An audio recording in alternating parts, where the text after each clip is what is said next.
大家好，我是鬼叔。你去过临诊的医院吗？医院里的重症监护室可以说是离鬼门关最近的科室。由于经常和生死打交道，总是被蒙上一层神秘的面纱。甚至有些老年患者住进重症病房以后，对着空气说话，会说自己看到一些不存在的东西。有种说法认为，这是危重病患者在 ICU 入住期间出现的以精神行为障碍为主的症候群，可能表现为思维紊乱、情感障碍等，甚至会出现幻觉。那么今天的故事就和医院有关，同样是论坛网友的分享。注意，本故事含有未经证实且令人不安的成分，请谨慎观看。来这里讲讲我作为一个医生的经历。有些事情发生的前因后果，仔细分析起来，即便作为一个长期学习唯物主义哲学的人，也不能够全然地用现今的科学去解释。留给我的总是阵阵的困惑和阴霾，更知觉到冥冥之中自有安排，因果循环，亦是不虚。就拿我最早接触的尸体说起，在我还在做学生的时候，我们最早呢就是要上解剖课。那时候我还是心存恐惧，但知道总归逃不过。学校的停尸房就在食堂的对面，食堂地方小，经常把米面储存在停尸房隔壁的仓库。解剖室的通风极其的好，有一个巨大的机器不断地向外抽气，福尔马林和人类腐蚀的气味就伴随了我的大学生活。这件事情促使了我对于湿气极其的敏感，在后来的日子里，就算在表面看似没有死过人的地方，我闻见这味道也是立即走为上策。我们的解剖老师是位中年男人，他的情绪始终处于非常稳定的状态。他有点信这些，每次开心的时代总是烧香3支，朝4个方向拜拜。这些他并不当着我们的面做，我也是听人说的。他告诉我们要有崇敬的心态，感谢他们让我们学习。我第2次去解剖室的时候，早上起晚了，我寝室的同学早就已经走了。我穿好白大褂，走到解剖楼，看到了解剖楼的门关了，觉得纳闷，然后发狠劲儿把门打开了。我就一层一层的下楼梯，走到了地下室。我走到了本来应该我觉得是解剖室上课的地方，却是一个长走廊的拐角。我已经觉得不对劲了，但当时呢还不是很信这些东西，于是决定壮着胆子去找找，心里毛毛的。那时候我发现墙壁上都是水汽，非常的湿，当时也没有多想，继续走。绕了几个圈子，居然还是没找到我们的教室，而且绕到了一开始的拐角那儿，就是那个长走廊的开端。我彻底怕了，冷汗都出来了，2只眼睛朝四周不停地张望。当时我发现一个不能解释的现象，那瓷砖的墙壁上有3道痕迹，就像是有人手贱边走边用手抹过去一样。痕迹有时候是正常人的高度，有时候却非常的高，当时看至少高过我的头顶吧。可是这个走廊里只有我一个人呀。我咽了咽口水，已经开始哽咽着要哭了。想起妈妈叫我害怕的时候就念佛号，我边念边找楼梯回去。不知道什么时候看到了向上的楼梯，我一阵猛奔，就走出了地下室。我立即地冲向了自己的寝室，心绪不宁。那天就逃课了。后来过了1个星期，同寝室的女孩子陪我去上解剖课。那个地方和我第1次去的时候一样，没什么长走廊，也没什么湿气凝重的墙壁。我的心都跳到嗓子眼儿了，不过什么都不敢说。我知道那次是鬼打墙了。后来也知道了那段时间为什么会不太平。最早我们学校用的是3年自然灾害中死亡的尸体，那些尸体已经在福尔马林里面泡了 N 多年。但后来老师去联系了一批枪毙死刑犯的尸体。要知道，这些杀人越货的人生性凶猛，当时就想的是一帮孩子在他身上动刀，所以多少要捉弄下我们。而那时候呢，我们小组分到的正是一个脑袋上有2个枪子儿的死刑犯。后来进了浦东的某大医院实习，实习期间见识了什么叫做人间炼狱。在做学生的时代，总心怀善良和救世情节，但目睹了医院里的一幕幕惨剧，不免让人心灰意冷。有情的是鬼，无情的是人。我最早一次经历到的怪事，当时我并没有意识到。一日，浦东某大医院急诊室， X 病人已经在急诊室里面待了有2个星期了。为什么急诊会待2个星期？有些同学可能会问，病房的病人一般都属于质量上乘的，年纪不大，身体的基本条件还好，诊断明确，有足够经济条件买单，这些是选择病人的条件。题外话，不知大家是否愿意知道，与灵异的主题似乎是远了。言归正传， X 在急诊已经待了2个星期了，我现在仍记得他当时的诊断是2型呼吸衰竭，房颤。他已经接近80岁了，有2个女儿和媳妇轮流的接班照顾。老太太在急诊间已经昏迷了很久，每天都上着心电监护，一定浓度的吸氧着，估计总是过不了这个关口的。我那个时候对病人还是极其好奇的阶段，什么病都喜欢跑过去瞅一瞅，观察一下病人的变化，从而得到临床的处理经验。成熟的医生在这方面已经非常的麻木了，除非是极其容易出医疗事故的病案，或者是熟人介绍来的，一般都按自己的经验直接处理。2个女儿呢，都对老太太很好，对着老太太说话，急诊间就像个乱葬岗、大坟场，你们见过就知道。他们仍然充满着爱意和耐心，对着自己的母亲一点也不绝望。数百名诊断不明、疑难杂症或者等待死亡的众生聚集在一起，虽然还都是活人，散发出的竟是当年我在医学院里闻过的尸气。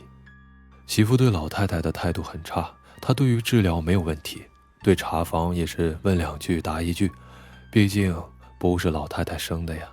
她每天坐在那儿就是敷衍了事，但是我心中对这样的人并不是充满了责难，因为见得太多了。那天凌晨，上级医生去睡觉了，就剩下我守着。一个中年男人走来，他其实长得是非常不错的，但个子不高，眉宇间透出的是无限的焦虑和担忧。他说：医生，你快去看看我妈妈。我那刻呢，手头在抄方子，等我停笔抬头，他已然不见了。我就出了办公室去找他，因为他连让我看谁都还没说呢。我远远地看见他在 X 老太太身边站着，我对他点了点头，回办公室找到了病历卡就过去了。老太太点头样呼吸着，情况还是那样的不太好。一般点头样呼吸是一个人临终的标志。那天是媳妇当班，她在那里打着瞌睡。我对男的说：你妈妈可能要闯出这关很难了。他露出了极其难受的神情。我听到他说：我会尽力保护我娘的。我当时小小的愣了下，想着这个男的怎么还蛮文艺的。后来坐在办公室里，他来找了我4到5次，都是叫我去看。有次是老太太发了房颤，我让媳妇给老太太吃了点他们原本就用的科达龙。我余光发现心电监护上的氧饱和度很低，老太太在缺氧呢。我再一看，氧气瓶怎么关着？质问媳妇，媳妇说不知道，大概谁给不知道关上的。我心里起了疑心，但并没有过分的表露出来，只让她看着点，最近这段时间非常重要。最后我早上快下班的时候，老太太就走了，媳妇也没有叫我们，直接呢把白布罩在了老太太的脸上，直到2个女儿吵着架来到医院。女儿问着凌晨的情况，媳妇竟然也直接说药片没给老太太吃，吃也没什么用。2个女儿哭作一团。这时候我说，我也嘱咐过那个男的，他怎么也听你的吗？媳妇一脸的恶相，什么男的？就我一个？你们医生稀里糊涂的。我说没有啊，那个男的昨天晚上来叫了我4、5次，关照我看好他妈妈。你不想救他，他儿子总想救吧。他们3个脸转了过来。恶媳妇说，医生你不要瞎讲八讲的，假使我男人还活着的话，我找死啊，每个礼拜自己来看这老太婆呀。要不是看在我小孩的份上，我老早就嫁人了。轮到我僵掉了，我不识相，还不信，问那老太太儿子是不是一个挺文气的男人，不过不高呀。2个女儿呢，哭得更凶了，其中一个对着妈妈的尸体喊：妈妈呀，你儿子过来看你了呀，你安心的跟他走吧。这件事情给我的震动很大。首先是恶媳妇间接的害死了她的婆婆，虽然我们没有报警，也缺乏证据，比如关氧气的事情。在医院里，我后来才知道，人杀人的事情是挺多的，尤其在恳求医生安乐死不成以后，亲人之间的谋害是存在的，但医生都是姑息的，因为本来也是重症的晚期，到头来难免一死，还拖累着许多的人力物力，患者也遭受着痛苦。另一个则是守护着自己母亲的已经死去的儿子，他痛苦焦虑的白净的脸至今印在我的脑海里。他当时恋恋不舍，徘徊人间，眼睁睁地看着人间惨剧的发生，却也无能为力，只能一遍又一遍地让我过去，希望我发现一些端倪。虽然我阻止了第一次，但只要他有这个谋，我始终是要下班的，防不胜防。我心中对那个男子深深歉疚，无法言喻。倒是鬼有人间情，人失两善心。鬼叔的大学学的是传播学，那么接下来的这个故事啊，就和鬼叔的专业比较相关了，是有关于电视台的恐怖故事。同样是发生在天涯论坛，探讨楼主在电视台工作时遇到的和听说的那些怪事。楼主说，关于灵异事件这件事儿，本人一直抱着半信半疑的态度，因为本人从事着电视媒体的工作，看恐怖片的时候都在关注演员的化妆和导演的手法。记得当年看《沉默的羔羊》中大名鼎鼎的吃脑子片段时，我当时想的是，这个化妆师真是牛逼啊，演员的头顶是怎么做的效果呢？我甚至还截图放大查看着有什么蛛丝马迹，就算偶尔遇到了一些不可解释的怪事，我也从不会往心里去，过去就算了。但随着时间的推移，听到的灵异故事也越来越多，我也相信冥冥之中有一股不可测的力量存在了。接下来就讲讲我身边发生的故事吧。毕业以后，我在做法制类节目，经常接触到一些杀人越货、通奸仇杀、灭口、抛尸之类的案，也没觉得有什么异常。电视台的机房比学校的大，也经常有同事通宵加班，有时候加班太晚，我就不回家了，在机房里看同事上载过来分享的电影，等天亮了再回家。这恐怖片也看了不少，胆子也越来越大，但接下来要讲的故事真的是把我吓到了。这天也是大约是凌晨3点，我编好了片子，在机房看电影期间出去上厕所，在厕所的门缝瞄到了有个人路过，是个女人，短发，从卫生间出来，看到那个短发的女人背对着我，站在窗户的前面。我觉得有点怪，从来没见过这个女同事，但又想电视台这么大，没见过的同事也很正常。我洗好手，再一回头，那个女人居然不见了，然后就听到了一声一声的呻吟。我不是胆小的人，但不知道为什么当时觉得自己都快要哭出来了，连滚带爬的回到机房。有个我们栏目的同事看到我慌慌张张的，就问我怎么了。我很害怕，但又想说出来有人替我分担一下，就很大声的讲了刚才发生的事儿。这时有个资历老点的男记者问我，那个女的长什么样？我说没太看清，但是是短发。他说是不是个子不高，挺瘦的？我很奇怪，他怎么知道？一个大男人总不会偷看我上厕所吧？他说，我给你们这些小姑娘提个醒吧，以后如果时间太晚，就不要去这一层的卫生间了。在电视台每天跑街熬夜，辛苦的都是我们这些新人，混得久的都去做名利双收的事儿了。虽然我们经常在一起八卦，但都是些没历史的小事儿，真正的内幕是不会轻易被我们这些新来的知道。这位资历稍老的男记者叫他刚哥吧。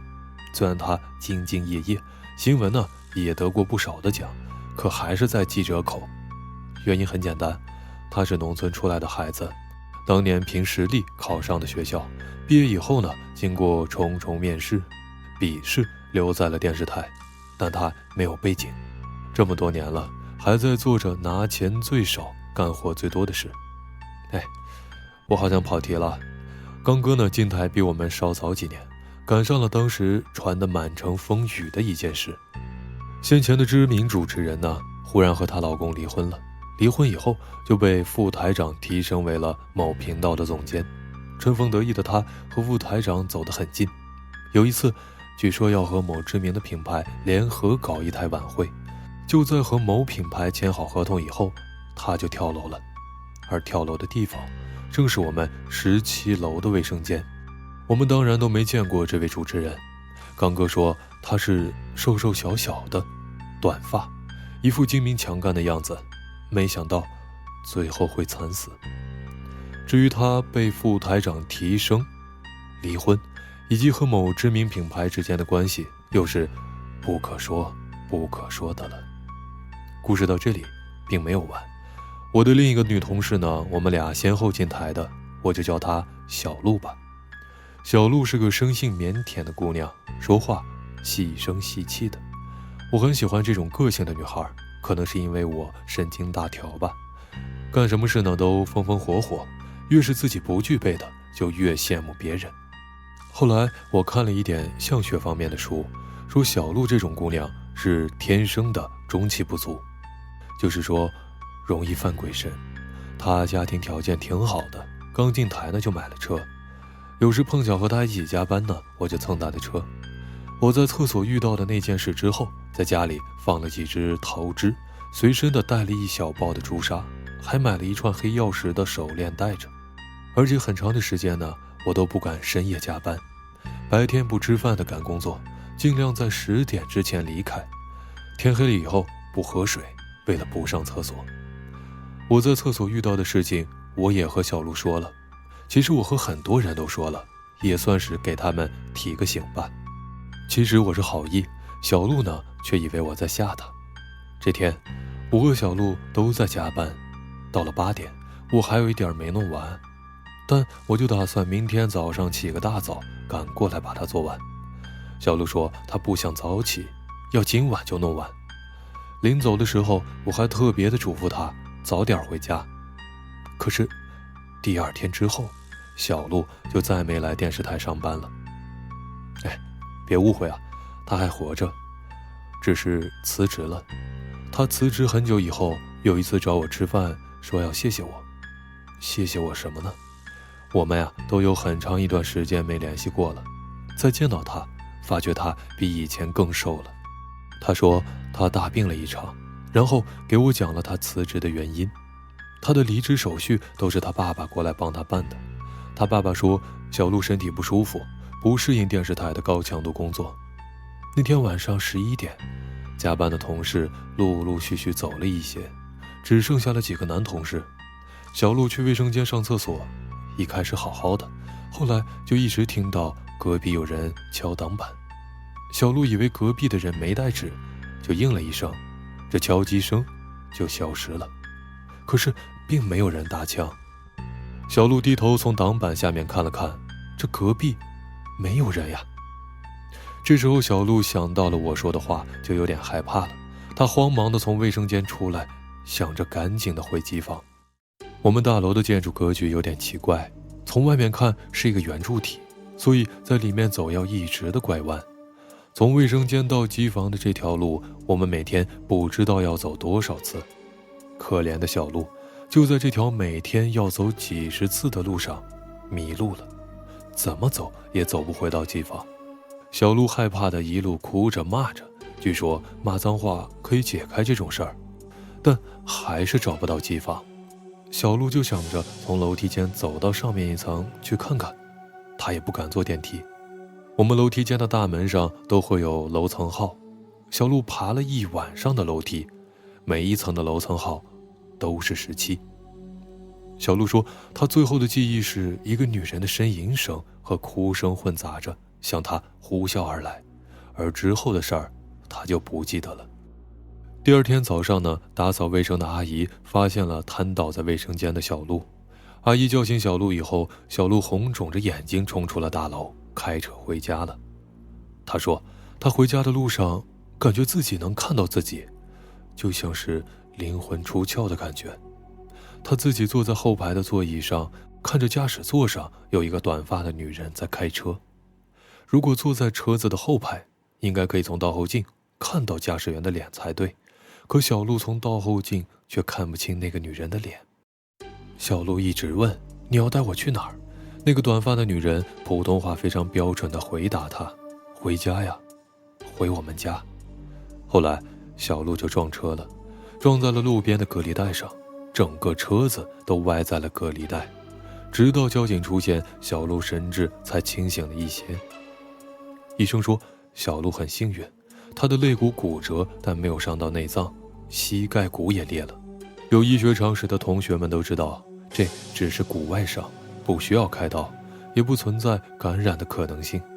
但从那以后，小鹿的每天晚上都会发低烧，而他梦里就是梦到那个短发女人和小鹿在说话，说什么电视台的领导谁谁谁是王八蛋，小姑娘你快点好起来呀，好起来，我们一起去和他斗。小鹿很害怕，最后有朋友给他带了一个师傅来给他看。那个师傅说，他的意念力很强，生前应该是个女强人，死的时候有很多的委屈和怨念，死后还想要报复，就被困在了那里，一直在等待着机会找人把他给带出来。后来师傅留了一个符给小鹿压在了枕头下，又给了他一个桃木剑，小鹿才算是不做噩梦了，慢慢的把身体也养好了。而此后的小鹿是再也不敢回去电视台上班了，至于辞职的事情也不好和其他的同事说，他告诉我，还是跟其他的同事们提个醒吧，要留意一点。看得出来小鹿是吓坏了。他说这件事呢也有好处，让他看清楚了自己原来所在的环境并不如他想象的如此纯洁，离开了也没什么好可惜的。很高兴他能走出来，在那段时间以后，他开始准备出国深造，而现在已经在英国的某大学进修研究生学位了，希望他一切都好。俗话说，一人得道，鸡犬升天。成仙啊，让鬼叔想起了很多年前看的电影《道教杀人事件》，又名双瞳。这成仙啊，究竟是怎么一回事呢？咱们来看看接下来的这个故事。小时候，姥姥曾给我讲过她父亲去世时发生的怪事。那是50多年前的事情了，那个时候的人们比较迷信，因而怪事也比较多。姥姥的父亲就叫姥姥爷吧，患了严重的哮喘，在40年代的农村还是疑难杂症。姥姥爷是傍晚去世的，在那天的早上，姥姥爷其实已经昏迷了，家人都在为他准备不久后的后事，只留下姥姥一个人坐在病榻前照料着姥姥爷。到了中午大约12点左右，姥姥爷突然的苏醒，像是回光返照一般，不过气色好了许多，甚至可以坐在床上跟家人们说话聊天。他告诉姥姥说，他将在下午的6点整走。说话期间也没有太多的伤感和踌躇，据姥姥后来形容，甚至有些面带微笑。姥姥当时就安慰他，叫他不要说傻话，病情貌似已经有了好转，说不定就会康复之类的。就这样，大概聊了1个多小时吧。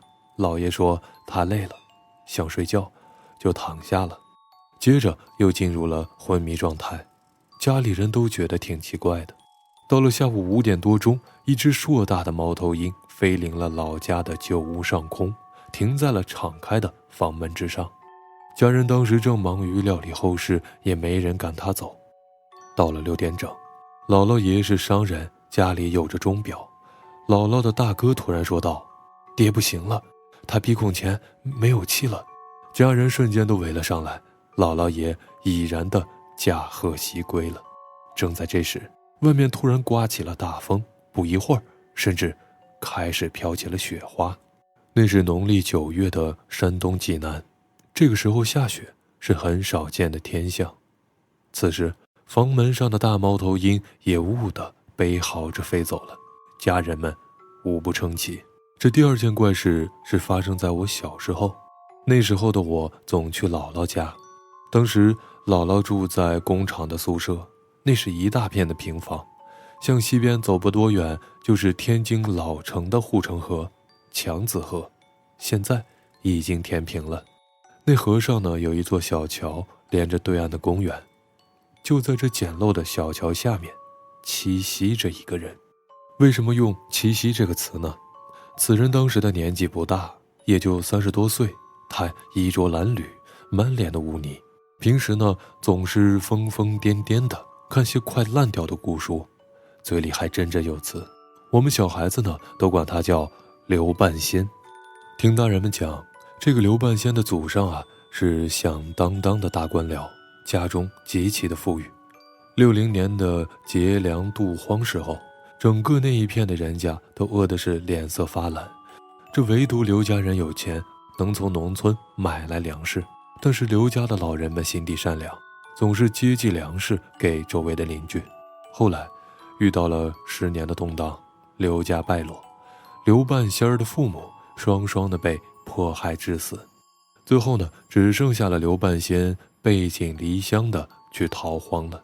周围的邻里都说，这么聪明的孩子太可惜了，估计啊活不下去了。可是80年代初呢，刘半仙儿回来了，但是衣着褴褛，据说他胡子都快长到胸口了，神情也不太对，见谁就跟谁说自己上了仙山，学了法术，要当神仙了。在80年代的人看来，这些不亚于是痴人说梦。我当时还小，小孩子嘛都比较淘气，总是伙同着一帮小伙伴们偷看这个神神叨叨的刘半仙念经。由于他住在桥下的河岸上，我们就站在桥上往下面他的家里头撒尿或是吐口水。然而刘半仙这个人呢，从来不跟我们计较，只是抱着书出来看一看，说这些稀奇古怪的话。等我们都跑开了，他再抱着书回去。